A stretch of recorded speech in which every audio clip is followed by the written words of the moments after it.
Hello and welcome to the Player 3 podcast. I'm your host, Luke Croft. Alongside of me, the always visually stunning Larry Hunt. Hi. And across from me, Benjamin D. Hankins. The D stands for Destiny. Hello. I'm pretty sure. Yeah. How are you fellas doing today? I'm all right. Just all right? Yeah. I mean, nothing special's happened today. It's Podcast Monday. You're not... It's Podcast Monday, Larry! Well, you're going to have to impress me. All right, well, Ben can impress us. He has been brought into the 21st century. I have had an awesome day. First, I went and had Chinese food with my dad, who's real awesome and loves Chinese food. We'll send you a picture. I was about to say, you did not send me a picture. I know. I kind of didn't want to today because he was kind of just really happy, and I didn't want to make him feel like I was objectifying him. So. All right. Yeah, Chinese food. But we had Chinese food, and I went to the Verizon store and sold my crappy iPhone 4 for, wait for it, an iPhone 6. Dun, dun, dun! Gosh, it is the great. I don't know. It's so awesome. I've played with it probably since I've gotten it, and the battery's almost dead because I've just been messing with Siri for the last hour and a half. Yeah, it must be nice now because you're doing it right. See, I'm impatient, and I go every number. I don't do the S series in the middle, but yeah, you went iPhone 4 to iPhone 6, so it's like a whole new world. It's like going from a flip phone. You got Siri, you got LTE, you got all kinds of stuff. Gosh, a big display. Well, here's the thing: going from 3G, 2 bars at most sometimes, and like dragging through sites to get into 4G and being just awesome at life is excellent. It's the greatest thing. Well, Ben, welcome to the 21st century. Larry's still rocking that Android phone from the 1900s. So. Yeah. Honeycomb technology, is that what it is? That's for tablets, idiot. All right, well, let's hop into a little bit of stuff. Let me just mention we're going to do this every week from now on. Where this is going to be a weekly podcast, and we're going to try for it to be a weekly podcast at least. So I'm going to mention just the games that are going to be hitting PS4 and Xbox One this week, and then we're going to jump into a little bit of news, some old news, but news nonetheless. All right. Releasing on PS4 this week, FIFA 15, Disney Infinity 2.0, Marvel Superheroes, Defense Grid 2, Flockers, which is a puzzle game, and then Castle Storm. And then releasing on the Xbox One, you have FIFA 15, Disney Infinity 2.0, Defense Grid, and a game called Shadow Warrior. So those are your releases for the week of September 22nd, 2014. All right, fellas, let's jump into some news. Okay.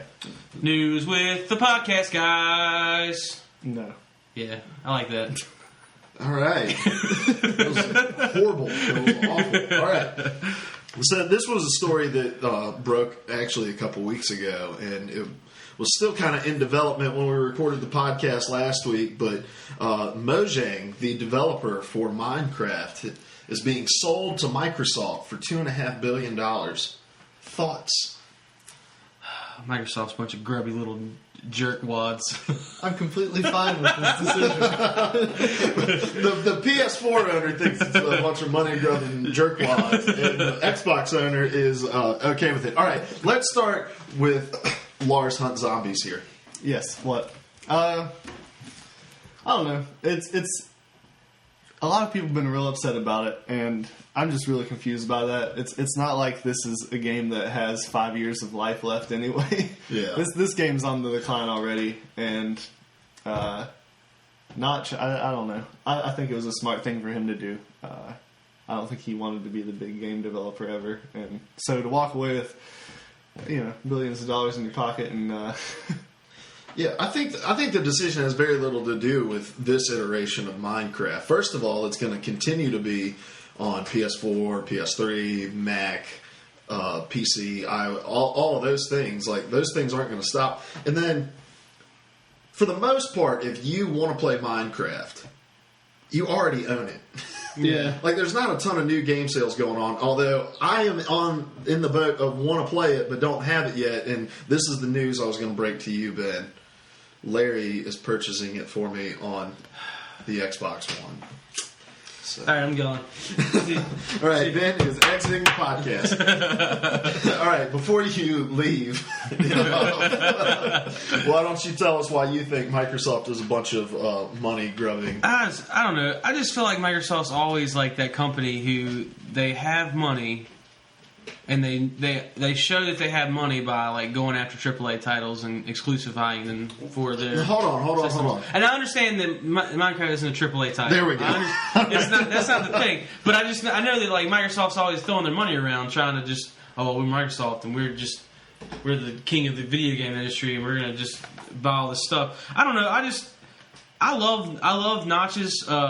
I don't fault him at all for selling out. I would have done that in a heartbeat. I mean, this is a game that probably cost him $15 to develop, and he's making billions of dollars on it. And I mean, I think that's great. Go him. That's great for him and Mojang Studios all together. But the only thing that would make me just really upset about it. I mean, I'm kind of upset, but the only thing that would make me like extremely upset about it is if PS4 lost support for it.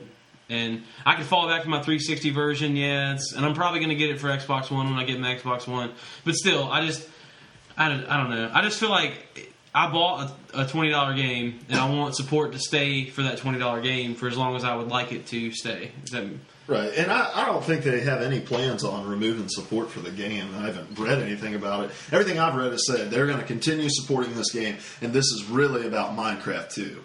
Yeah. The exclusivity. Which Go ahead. There was that kind of shady quote. I mean, people took it shady. They said they would continue to develop it for certain platforms, but as far as like the PS4 and some other things, like it depended on what they decided to do. And I'm not sure if that means that. I don't think that means Microsoft's going to yank it, but I think it's going to depend on how willing PS4 is going to be to work with Microsoft, which we have seen already, very unwilling. Here's the thing, though. Like, talking about this Minecraft 2 or whatever. How do you put a sequel to a game that doesn't really have an end game? Like Minecraft, of course, you're going to fight the Ender Dragon. Well, spoiler alert. If you hadn't got to the end of Minecraft, I was totally unaware there was a story. You have ruined hours of complex storytelling. There's no story, but if you get to the end of the Minecraft game, you fight an Ender Dragon and all that stuff. That's cool. But there's no the thing that makes Minecraft awesome is that there's not really a driving like linear anything. Like you just go into the game and you do what you want to do and you tear up dirt with your fists and I don't know. It's just awesome. You just take stuff from your head and you make it so. And the only thing I can think about them doing for a second Minecraft would be if they're like, oh, we're going to add guns to Minecraft and we're going to make it a bunch of micro purchases that you have to make, which, Is there a sequel in the works? Well, that's what I mean, I keep hearing about this Minecraft too, and I'm just like... That's the only thing I could think of that why Microsoft would want to buy it, so that they could then push out a Minecraft 2 on it. Because that's what Mojang is known for. That's the purpose in buying this. And yeah, you get the merchandising right, and you get all the money that comes in from the sales of these things when this goes final at the end of the year. But really, if you want this thing to, and here's where I sit, because at first I was like, this is just Microsoft doing what Microsoft does, and that's throw money at things that have already been established and then claim it as their own. But the more I thought about this, and I never once thought that this was a bad deal for Mojang, Oh, absolutely not. But I like this deal for Microsoft. At first, it left a bad taste in my mouth because it's so reminiscent of what they did with Titanfall, backing up a truckload of money to EA, saying, "Let's release this just on Xbox," and then with the ill-received timed exclusive deal for Tomb Raider coming out at the end of 2015. It kind of, my initial thought was to compare it to that, but the more you look at the deal, and the more it doesn't look like that at all. this is Microsoft attempting to build its studio base up because there aren't a ton of different studios working on a lot of big name stuff for Microsoft. And my biggest gripe with Microsoft is that they don't build up their studios. They don't have that kind of Naughty Dog thing, other than really whoever's developing Halo, Bungie, Right. and then 343. 343. I almost said 434. It's almost Vandal.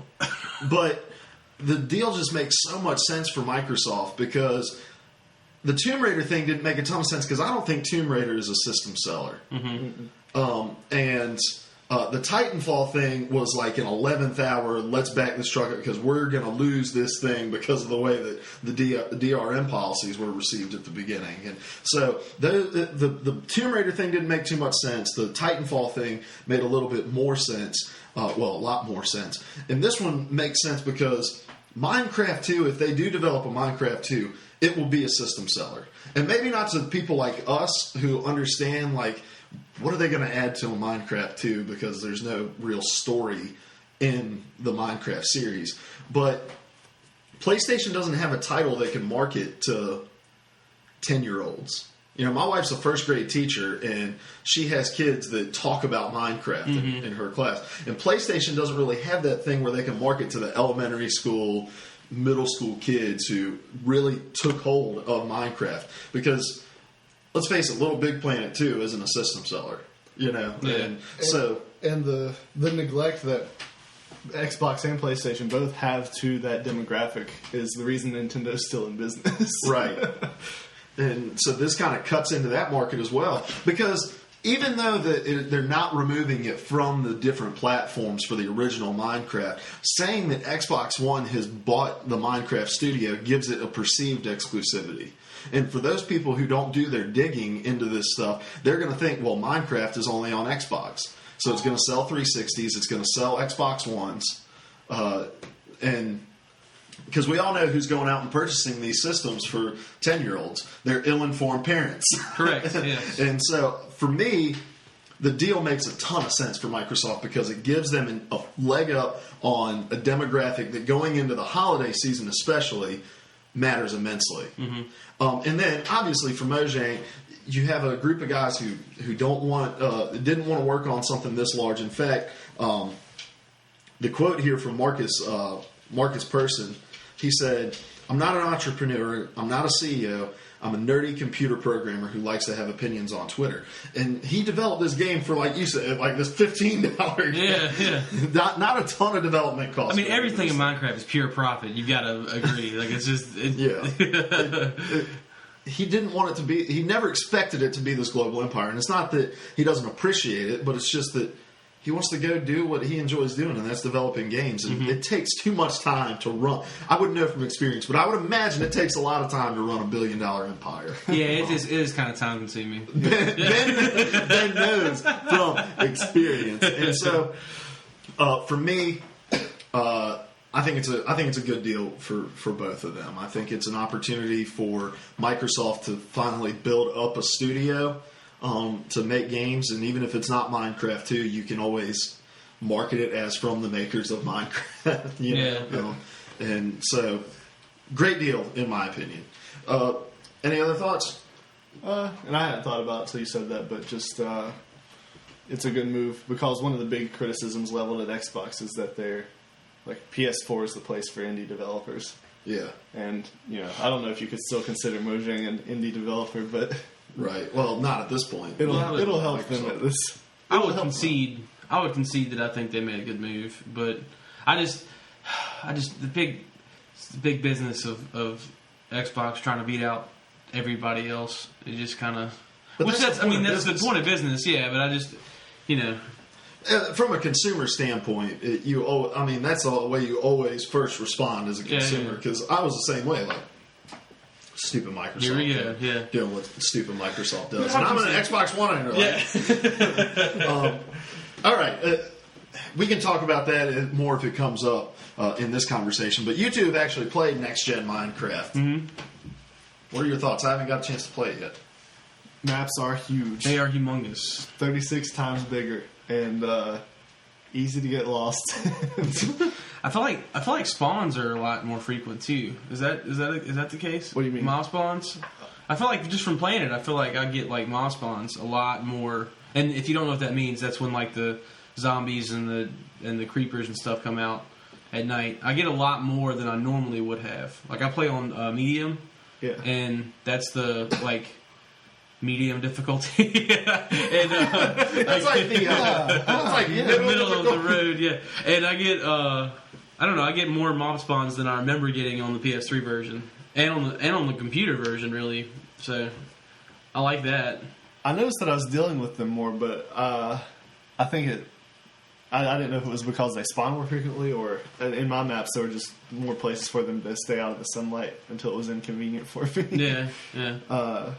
But yeah, I mean, it's basically the same game. Nothing's changed as far as gameplay. Nothing big. There's a lot of updates. All the new updates are awesome. I love the little canvas portrait things where you can put, like, I can label my stuff now. I'm real like OCD with my games. It's funny. I'm not organized. I'm not a very organized person in real life, but like in the game world, like I'm super organized, and I like to have everything just labeled just so. So like having my mine shaft labeled with a little like pickaxe, so I know that's where my mine shaft starts, and like having like my bedroom labeled with like a bed over the door, just in case you forget. That's where you sleep. Yeah. Last night I was playing with my friend Sam, and we I had a chest with a sign beside it that said dirt, and he walked up and said, "What's this?" and opened it up. I don't know what I was expecting. Just a bunch of dirt. It's a dirt chest. I understand the next gen has a shovel. Is that I know absolutely nothing about this. Old gen had a shovel. Like, I mean, let me just break your mind here for a second. I'm just gonna take it. I'm gonna snap it. Break it. I'm gonna snap it. When you get Minecraft for the first time, I feel like you're gonna fall in love with it, because it's just like there's no invisible wall in Minecraft. Well, there are some places if you can find them in the next gen. I don't know. It's a big world. Is there in the next gen? I don't know. I tried walking as far in one direction as I could several times. Is there what? An invisible wall. Well, I know there used to be a part where the world just dropped off, kind of. I know on the last gen, on like PS3 or 360, if you were it was on the computer, I think. If you got to a certain point on your map, it would cycle you back to the end of the map, kind of like I don't know, like Pac-Man style, when you go through the tube and it takes you on the other side. It would do that, and I don't know if it does that on next gen or not. I haven't really paid enough attention to my map to be able to see, but even if it does that, I feel like I haven't found the end of a world. Like everywhere I've gone has been different, unless I'm going back to a place that I know I'm going back to that place. But if I go out searching, I find a different place all the time. So do you play on a map, and then if you get something built, you save it, and then can drop back into that world? Yeah. And then you can just generate a new world whenever you want? Yeah. So, okay. All right. Let me just plug this real quick. On twitch.tv/LodgerBlackman all week. The link will be in the details. All week, ignorant Xbox One owner plays Minecraft for the first time. It's gonna be a blast. So subscribe, tune into that. Doing a FIFA Ultimate Team giveaway if you need a little perk to doing that. But what's going to be really funny is all the stupid questions I'm going to be sarcastically asking to my friends. And I'm going to deliberately train you wrong as a joke. That green guy over there walking towards you is really helpful. Go pick him up. You want to go start a conversation with him, and he buys dirt for outrageous. If you would play with me, man, Seth is our friend Seth that has some awesome knowledge that he throws down on occasion. He was thinking about getting Minecraft, and he when he mulled over the idea, I immediately went to my world because I bought it the minute I could. Like, I know you went on the night that I said it was on the PSN store, and you were like, "It's not there." And I was like, "Crap, it's only there in Europe."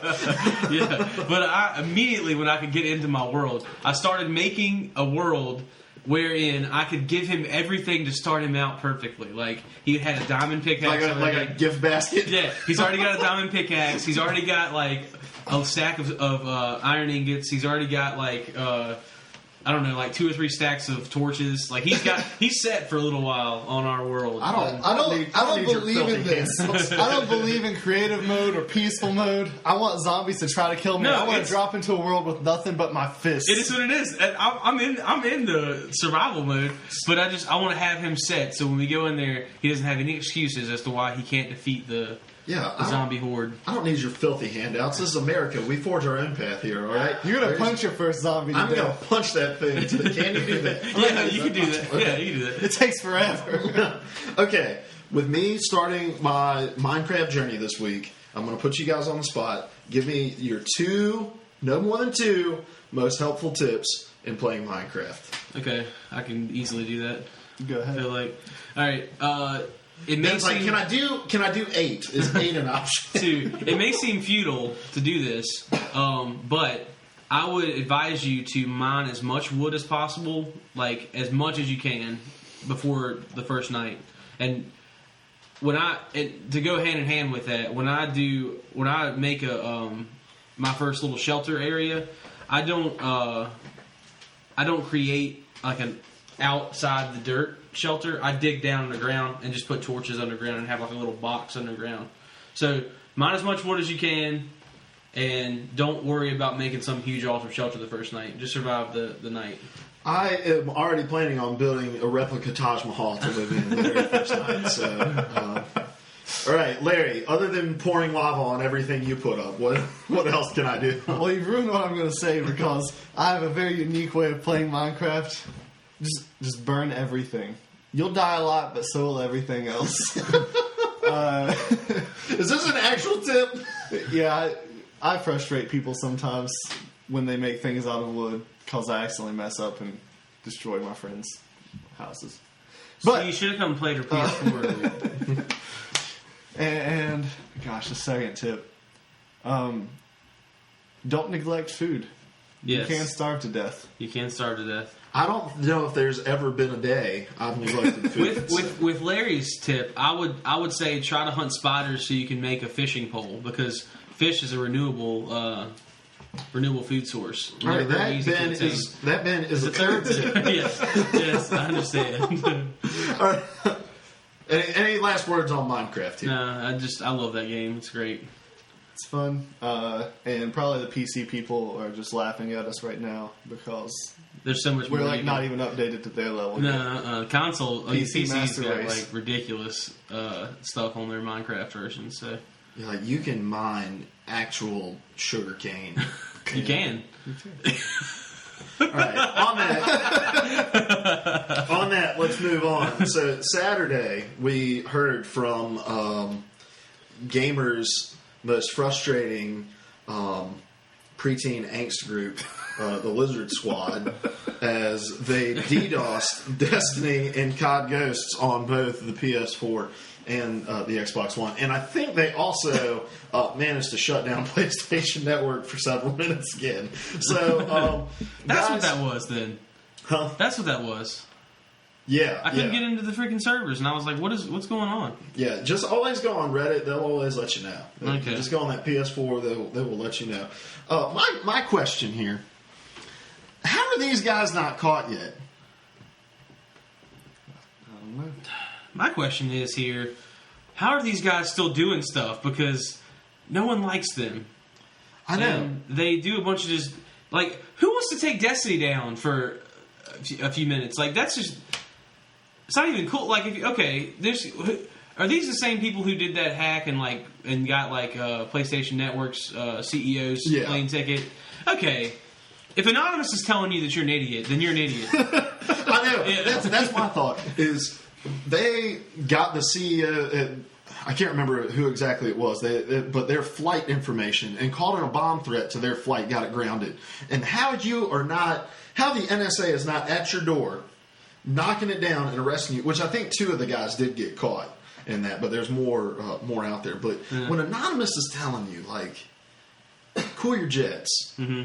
It's like in Texas, you had those guys that were walking into Chipotle with their AR-15 strapped to their back, and the NRA came out and said, hey, you need to stop just flaunting your gun rights. When the NRA is telling you to back off your gun rights, when Anonymous is telling you to stop hacking things, you know you've gone a bit too far. It's like me in your Minecraft world telling you that's a little too much lava. That's right. I don't have any good analogies to put with that. Yeah, but Lizard Squad, Stupid.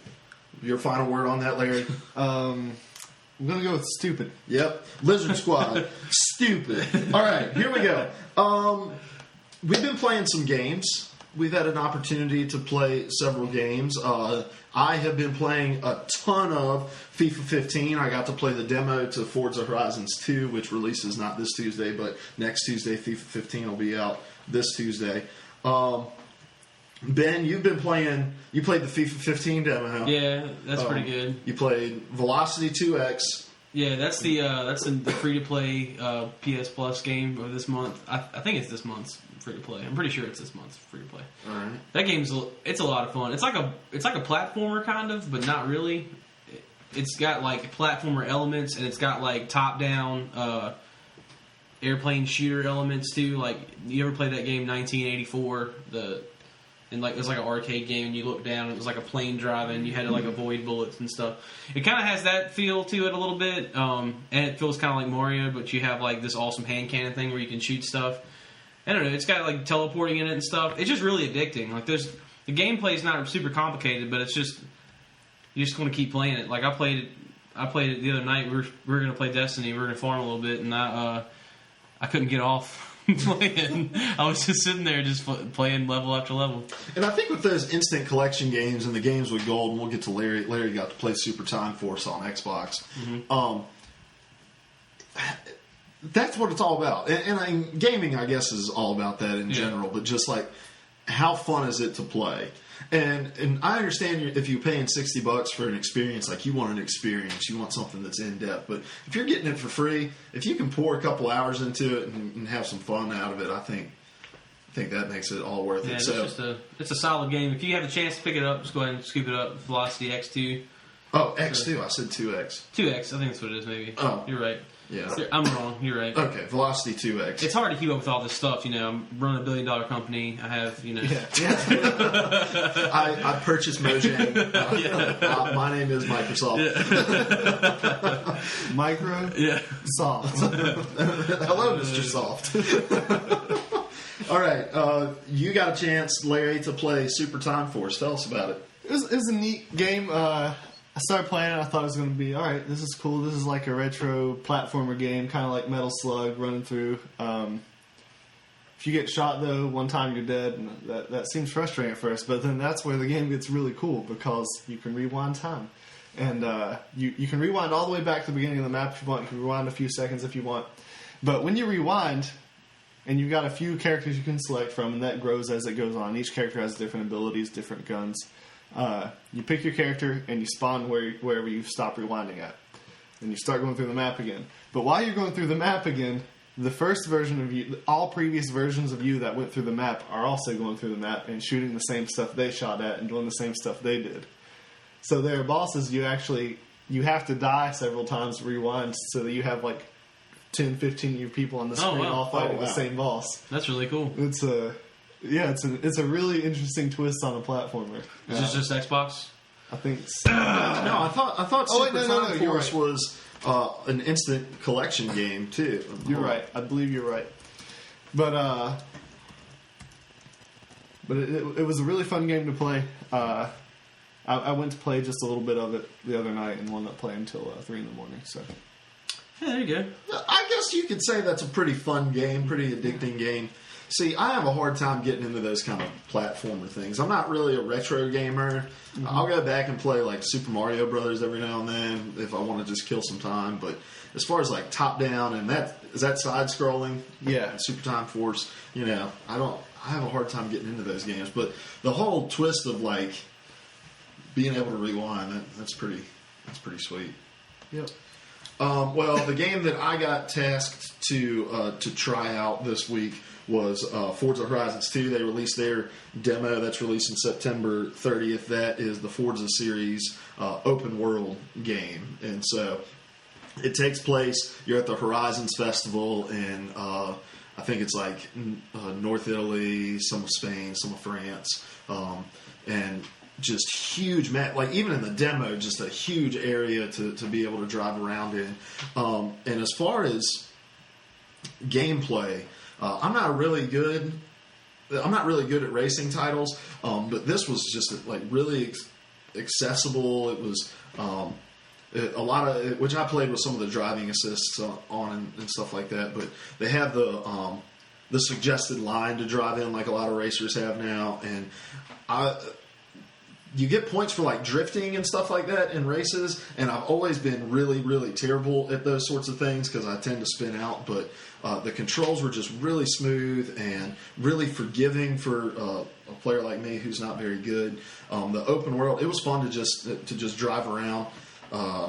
The game itself is gorgeous. How is customization?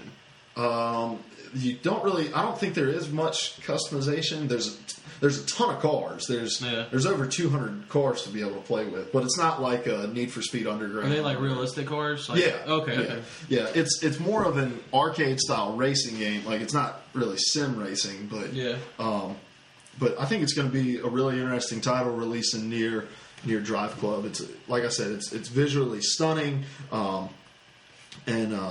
yeah, it was a lot of fun. And you can't get a ton from a demo, but it made me want to buy it. I don't know if I'm going to be able to buy it, but it made me want to buy it. And so, as far as demos go, that's successful. It did what it was supposed to do. You can read my thoughts on the game on our blog at player3podcast.blogspot.com.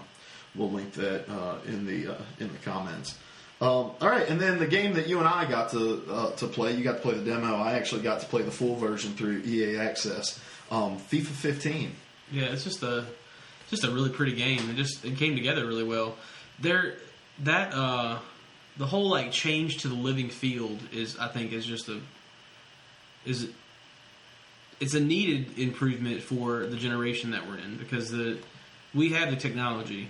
What's that from? $1 Million Man? Is that what that is? Yeah. We can rebuild him. No, we have the technology now to be able to do something like that, and that's a small aspect of the game. It doesn't really affect the gameplay a whole lot, but it's just really cool to see. Like I made a slide tackle there, and I can still see where I dug some of the grass up, and like the field's kind of worn down a little bit where I've been running, and each step is like cataloged on the field, and it actually looks like you played a game there instead of just they brought the turf out after halftime, and it's back to completely normal. Yeah, like it degrades in real time, and it's based on what you do. Like you said, you slide tackle, and I've even noticed like when you first accelerate as your guy's trying to get traction, he digs up his footprints more than he does when he's just jogging around. Yeah. And then like Madden's always had some field degradation, but it's never been real time. It's like, all right, after this much time, we'll add worn spots here, and after this much time, we'll add worn spots here, and so. In my IQR, the incredibly quick reactions to it, I said it is 1,000 little changes that add up to one huge improvement. Oh, yeah. And FIFA 14 was great. I played a couple hundred online games of FIFA 14, but they really captured, in my opinion, sim soccer in FIFA 15. There's just a lot of little things as far as and they announced things like grabbing the jersey and the shoulder barges and things like that. And I thought when they announced it, I'm like, those are those little subtle things that you're not going to be able to even see in the gameplay angle. The only way you can notice them is in replay. But as you're playing, you can tell, like, crap, that dude grabbed my jersey as I was trying to run for the ball, or I got shouldered off of my dribble, and it all just adds. They added the new goalie AI. There's like, I think, 50 more save animations and stuff like that. The goalies are in much better position. It's a lot harder to score. Defensive AI has been improved, and I was playing world class on FIFA 14. I was having to play professional on FIFA 15 because there's so much that's different. The accelerating with the ball and dribbling is way less forgiving than it was in 14, which is something that I appreciate because one of the biggest qualms people had with FIFA, with the FIFA series in general, is that it plays very arcade-like. If you want to play sim, you play Pro Evolution Soccer. If you want to play more arcade, wide open, fast, you play FIFA. And they didn't really improve much on the speed. The game is still really, really fast, but as far as playing in open spaces, you have to be way more intentional about the way you move with the ball, because you can lose control of it. The ball can get way too far out in front of you. One of the things I really appreciate as far as the controls go is it used to be if you wanted to dribble around people, you had to know how to use the right stick with the modifier to be able to do trick moves. But now the dribbling is so intelligent that it can kind of determine what you're meaning to do on the left stick, as far as bringing it in closer to your feet or switching feet to try to get around somebody. And I hardly use the skill stick in FIFA 15 anymore because you have so much control with the left stick. Yeah.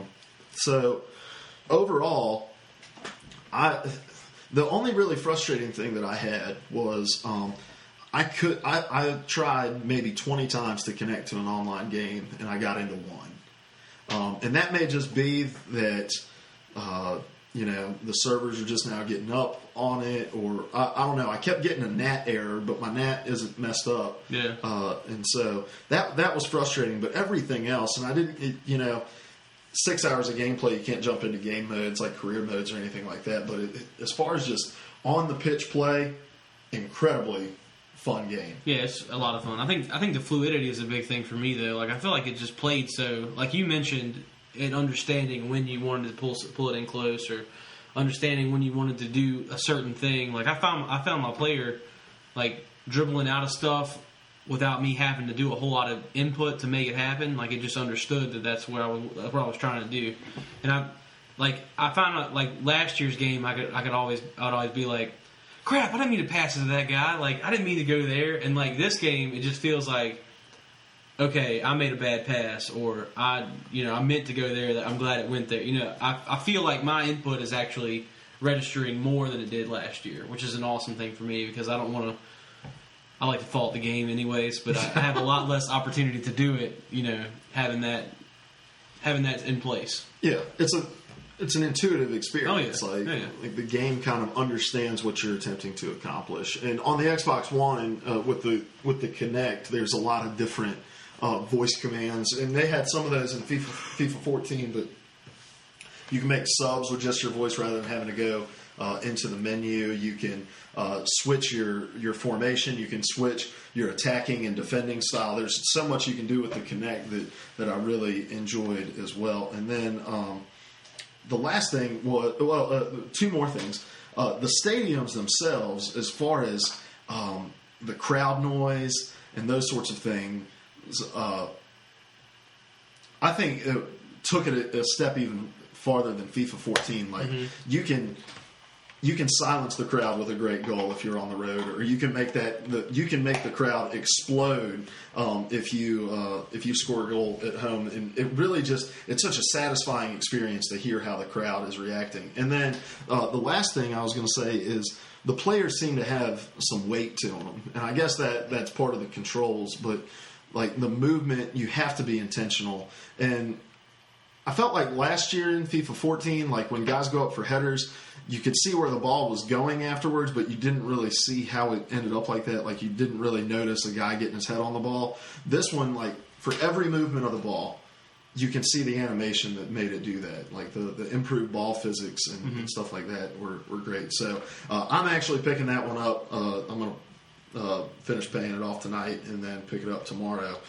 Great game. Highly recommend it. 9 out of 10 so far, and I'll have a little bit clearer picture on that the more I get into. And I'm probably going to end up picking it up as well. I'm going to pick it up on Xbox. Well, I know. Yeah, I'm sorry, buddy. That's okay. I understand. So, all right. A couple more things. The first raid for Destiny. I suck too bad to do it. So yeah, I'm not near high. I just got 24 last night, so we're hoping that this week we can attempt it. Yeah, I need to do a little more farming.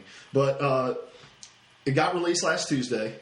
It's called the Vault of Glass, and the very first people to defeat it, to beat the raid was a group called Prime Guard. Mm-hmm. Listen to these stats. It took them 11 hours to beat it. They had 1,600 combined deaths. I think they had 800 wipes of it, so they had to like restart from the last checkpoint. And that was on normal with a 6-man fire team. Upon beating it, all throughout the raid, you get loot drops like you do in anything, and then the universal reward for the raid is a shader that's called Chatter White, which is sassy. Very sassy. Very, very sassy. That's really the only reason I want to do the raid. Like, I want to do the raid, but I want to beat the raid so that I can get that freaking awesome white shader and just tell everyone in multiplayer that they can suck it because I defeated the raid. 11 hours, though. It's pretty insane. What's the minimum level you have to be to 23. 23. So I got a little ways to go. But most of these guys that were 26s, 28s, like they were 26, 25, 28 levels that were beating it. They've got a tip page on Kotaku. I don't know if that's exactly how you pronounce it. But they've put up a couple tips to explain how the best way they see to approach getting through it. We can link that in the podcast, on the podcast, or on our blog page at Player 3 Podcast. So we'll put that in there. But there's a couple cool things in here that I've just seen over it that look like they would be pretty self-explanatory in one, but also, hey, I didn't really think about that. So if you guys get a chance, check that out too if you're interested in running through those raids. But yeah. So I haven't watched a lot of videos on it because I kind of want it to be a fresh experience when I step into it. But as far as the mechanics of the raid, like they said that it took 11 hours because being one of the first people that did it, there's not really any instruction on how to get through it. So does it function the same way linearly like a lot of the missions you do where you have the arrow in your heads up map leading you where to go? Have you guys looked into the mechanics? From what I've seen, it's fairly linear, but you still have to understand, like, okay, how do I get to that point? There's something I have to do. I know where I've got to go, but I have to do this, and I have to figure out what this is before I can go to that point. I watched the first part of the very first part, a video of the very first part, and I watched for about an hour, and they still weren't through the first part of the raid because Bungie said that for experience rate people who are high level, who are in-game characters, who have a lot of really good equipment, it's going to take at least 45 minutes to an hour to get through the door of the raid, which is just the beginning. The door of the raid, which is crazy to me. But through the process of them trying to get into the door of the raid, it didn't explain to them that you had to capture these 2 points, but they had to capture these 2 points and stay at the 2 points for a certain amount of time for the door to open. And all the while, there's waves of enemies spawning and coming in. They're really high-level enemies and difficult to beat, but they have to stay in these areas. That's why they recommend 6 people, because 3 holding down one area is still hard, but you still got 3 holding down one area and 3 holding down the other area. So, okay, wow, yeah, we need friends. Yeah, we need more friends. My brother's nowhere near high enough level. Neither am I. So, it's from what I've seen, it seems fairly linear, like the strike missions almost, but it's just imagine. Oh gosh, he's dying. He's dying. Choking on a bit. Gosh, we are still putting this podcast up if you die on it. But imagine. Yeah, we probably would get more views if I died. Listen to this guy die. No, but like the strikes, when you go in, there's like you go here, and then your ghost is gonna tell you that he has to unlock this door, and it takes 3 phases for the waves to come in. You have to beat all the waves, and then go through this door, and then go to the end of the strike and beat this huge monster thing. It seems kind of like that, but it seems like the small monsters are the big end monster of the strike. Like, that's what it seems like. All the little monsters you're beating are the size of the big monster at the end of the strike. All right, Larry's groaning. I hope that's not true. If it is, then this game will just completely seal itself in my mind as a futile exercise in repetition, and I'll probably be done with the story on it. A lot of things that I've seen say that if the mechanics of the story were the same as the mechanics of the raid, it would have been incredibly redemptive to the title. And I can't speak from experience. Hopefully, starting tomorrow, we can start jumping Check into it out, yeah. Gosh, I got so much to do. I got ignorant gamer plays Minecraft. I got guy trying to farm to get to a 23 so I can do the raid. I got FIFA 15 coming out with a FIFA Ultimate Team giveaway on our blog. Go check it out. It's gonna be a busy week, guys. Yeah, he's probably gonna get a divorce. I'm probably gonna get divorced. Let's see. Do we have anything here we didn't get to? Oh, I wanted to mention this real quick, and we have a few minutes left on the podcast. This is nowhere on your list here, but I tweeted about it yesterday, and you favorited it. So, PlayStation announced yesterday that come end of 2014, they will be adding some TV streaming options to the PlayStation 4. And I'm going to read the tweet that I had yesterday, if I can find it, because I was a PS4 early adopter. I was there at 6 o'clock standing in line for my brother to get one, and then I came back that night, picked it up at the midnight release. I am on my release day PS4. Love Sony to death. But this stuff is just kind of, it's just ironic to me. So let me find my tweet on this. Okay, I said, I find it ironic that people cry for PS4 to have DLNA support, a YouTube app, MP3 support, and they're crying victorious over this TV streaming that's coming to the PS4.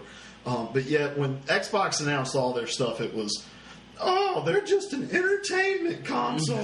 Cannot tell you how many people on the Facebooks ridiculed me for buying the entertainment console instead of the hardcore gamer console. We don't need no streaming, no YouTube. We play Guitar Hero! Yeah, we're going to play Guitar Hero. Yeah, Uncharted 3, we got this! And I am all for PlayStation getting all these features because I don't mind having that box of stuff that can do everything that I want it to do. But so many people adopted the PlayStation. So many people bought that last November because this is the console for the gamers. And then the second they saw, it doesn't have DLNA support, it doesn't have MP3 support, you can't save things to a thumbstick, which you can do now. Like, they got all up in arms about it. But yeah. Xbox, at the very beginning, said, we're going to be a living room console. We're going to tie into entertainment. Your wife is going to love your Xbox just as much as the gamer husband. Your gamer wife is going to love it just as much as the Netflix watching husband. And unlike a lot of things Microsoft announced in the very beginning, they stuck to their guns on it. And they, unlike a lot of things that PlayStation announced in the very beginning, they stuck to their guns on it. Yeah. Which is, I mean, that's a whole other rant for another day, but still, okay. It can be a rant for today because I completely agree. As an owner of both consoles, and I am blown away at the amount of update support that the Xbox receives. I mean, they get stuff pushed monthly to them that add things that consumers are asking for, whereas things that PlayStation announced when they announced the new console at the 2012, was it 23? Yeah, at E3, they still haven't made good on. Like where you can hand off control to somebody else streaming, which is apparently coming with the share play in the 2.0 update. They failed to meet a lot of the things that they announced, whereas Xbox has really been delivering. Yeah. And I think as a sole PS4 owner, that kind of it saddens me to that. But I was never. I feel like I'll say I was never the guy who was like, oh, Xbox is just an entertainment console. If you want to play a game, then you buy a PlayStation. You know, I bought PlayStation because I was playing a PS3 at the time. I had, that's what I liked all my games on. I was playing a PS4. I was an early adopter of the 360, so I bought it for Halo. I bought it because I love connected games, and the Xbox 360 had so much more of a online presence than the PS3 did. And that kind of shifted with PS4 because everybody was all talking about how great this system's going to be, and it is. PS4 is awesome, but I I, as a sole PS4 owner, am saddened by the fact that everything that was promised to me has not been fulfilled. Most of what it was promised to me has not been fulfilled yet, and it's a very it's a rough thing. It's a rough thing to deal with, because I wanted YouTube from the beginning. I thought they would have YouTube on PS4. I'm one that looks up like walkthroughs and Let's Plays and stuff like that, and just watches them, in place of TV. So I wasn't so much about the TV connection, but I wanted like that multimedia service. Does the PlayStation do anything like the Snap feature of Xbox? No. Because that never occurred to me, but it'd be real cool to snap a YouTube channel of a walkthrough. Yeah. And that would be neat. I think YouTube took it out where you could actually watch the video in snap mode now. Oh, okay. I think it was in there originally, and then they updated it out for some reason. But yeah, Xbox is just this intuitive piece of equipment that allows me to kind of the freedom to do a lot of different things at one time. I love having the TV functionality, being able to say Xbox, watch ESPN, and it goes there, and I don't have to move my fingers and burn calories using the remote. Like, it's the crazy. It's what every gamer wants, to not have to move. When I watch TV while eating wings, like, I don't have to wipe my hand off and touch a remote. Like, all right, Xbox, fast forward to this commercial.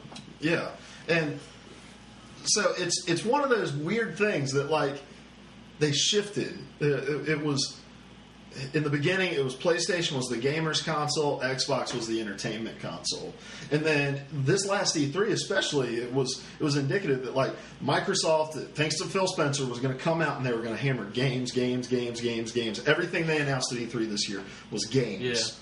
Yeah. And then PlayStation came out and spent like half an hour talking about live action series, and but they kept making jabs at Microsoft for not being about games. And I know this makes people mad every time I say it, but this is what I hate about PlayStation. Their hype machine it's not about what can PlayStation do, it's about what can my competitor not do.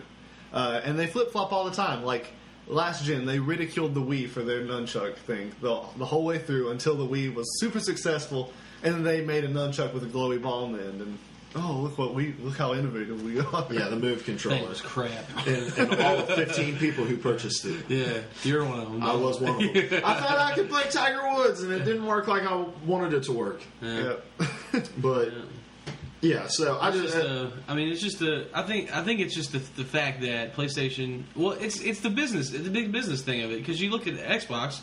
And they're just slinging around their big money buying stuff. It's the same kind of thing with PlayStation. Although they're not throwing around money, they're throwing around words to say, "Hey, we got this crap. You can suspend your system and your game will pause and you can come right back to it." I'm still waiting on that crap. Like, yeah, I forgot about that. Yeah, and I don't know.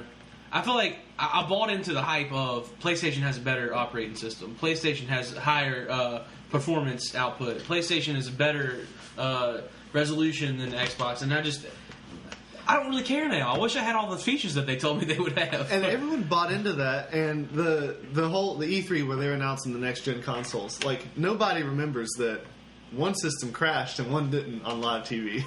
The PlayStation crashed in front of everybody. Yeah. Systems crash all the time, though. Like, my Xbox has crashed a couple times. Yeah, but when you're on live TV, when you're demonstrating the power of your next gen console, like, I don't know how that didn't register with people. Like, somehow Xbox came out looking like the bad guy from that. Well, it was just because Xbox. Everybody was like, "I can't trade in my Xbox games anymore." DRM is such thing. Are we going to have the DRM right now, or are we going to save that for the next episode? You know what? We got a couple minutes, so let's talk about it. Larry is in rant mode. All right, hit us with it. DRM. I was so excited for that, and I hate all of you for whining and getting it taken away from me. What specifically? Well, I don't trade in used games, so all that didn't even affect me. The idea of constantly online games, like, that was really fascinating. I think that had a lot of possibility there, which we've said this in conversation. Sorry, my dog. Yeah. Somebody stop. I didn't mean to, his dog is just eating the random food out of the It's all good. Sorry. Which we've kind of had this conversation already, but Microsoft is they've pushed some games that are always online, and no one's had a problem with it. Destiny, Titanfall. NBA 2K15 to 2K14 to an extent had to be online constantly to connect to different modes.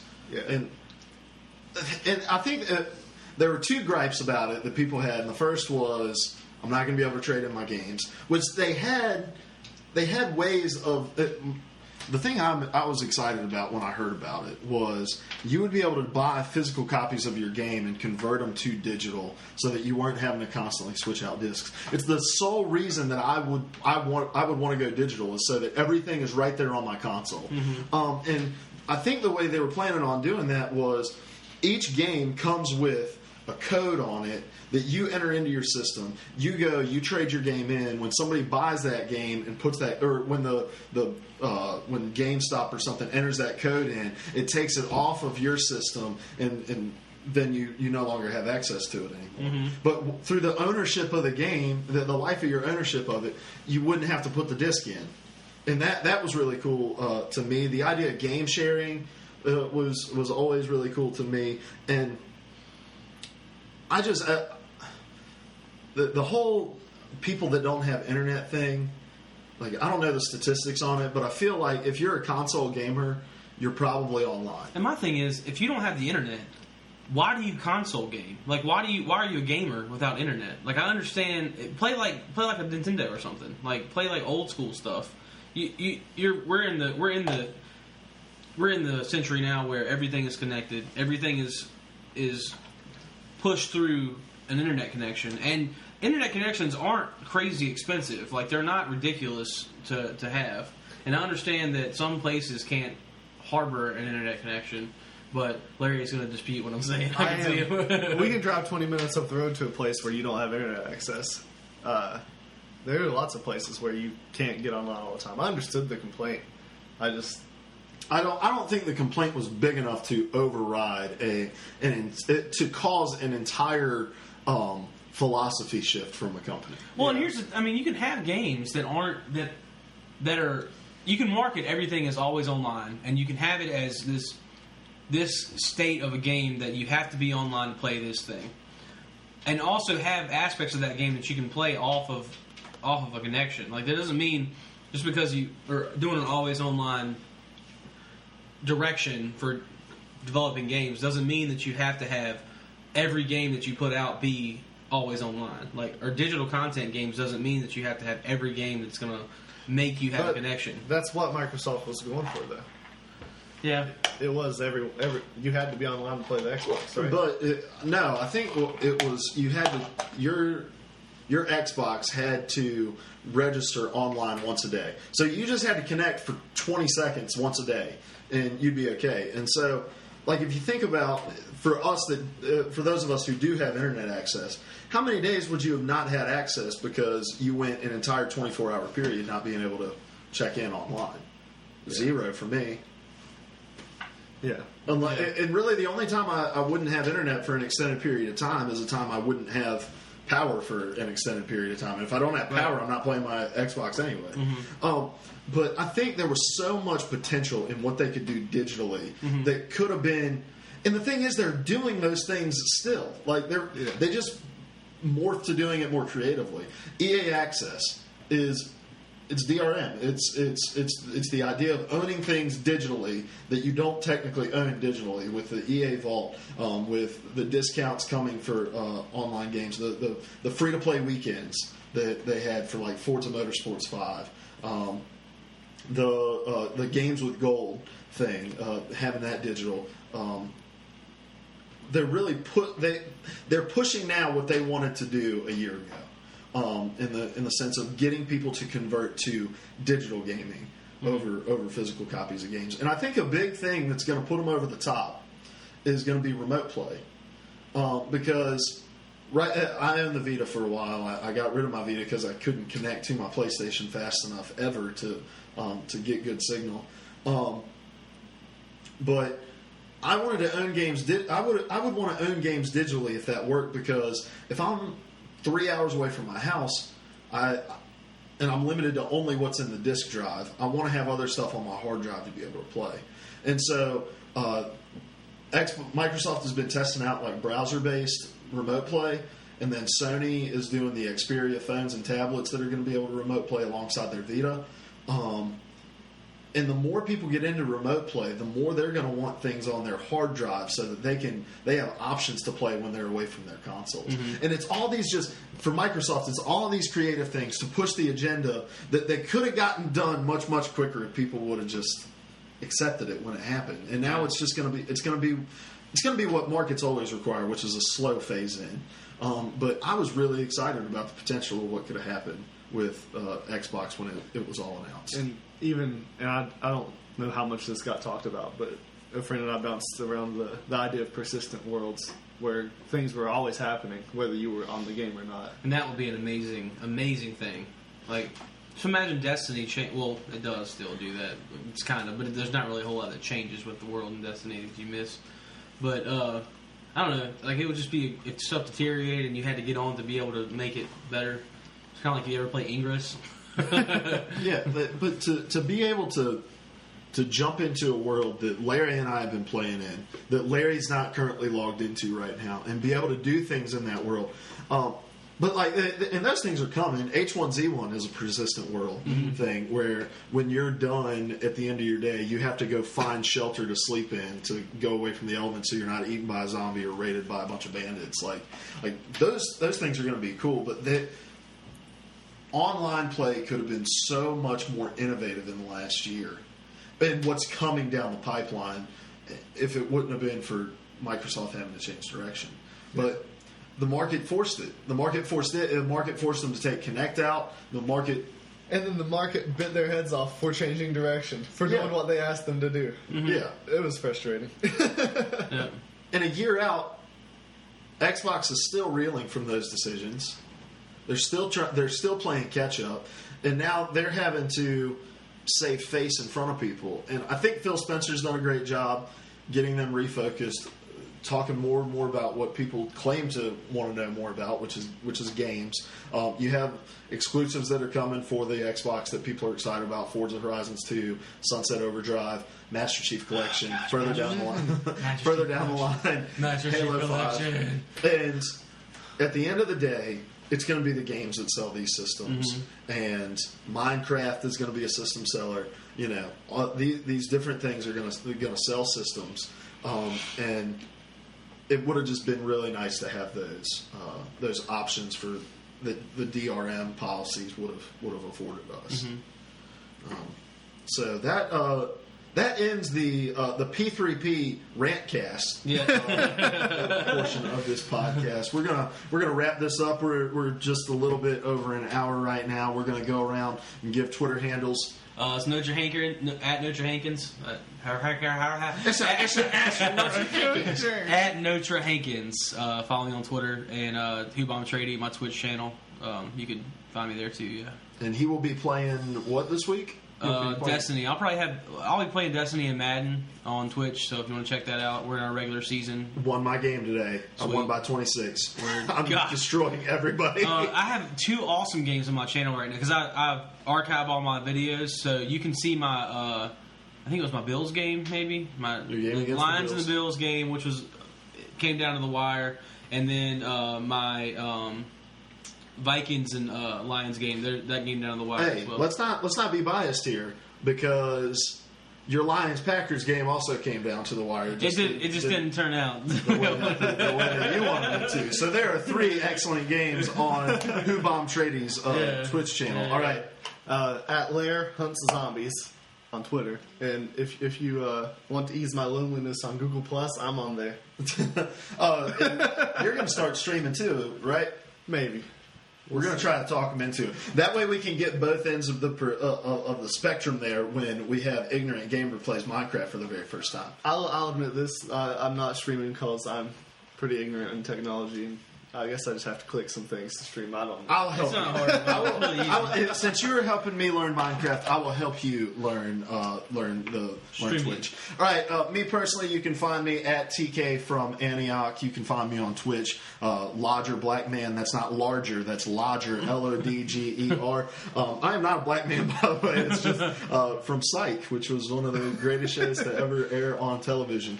You can also find Player 3 Podcast all over the internet. that now. You can follow us on Twitter at Player3 Podcast. You can like our Facebook page. Just search Player3 Podcast. You can look us up on YouTube at Player3 Podcast. And, drum roll please, we are available on iTunes now. Just search Player3 Podcast in the iTunes store. You'll get this pushed to you every Monday when we update. Thank you guys for listening. We will be back next week with a brand new episode where we'll talk about the not so ignorant Minecraft gamer. Player 3 Podcast. We need like a catchphrase song. P3P.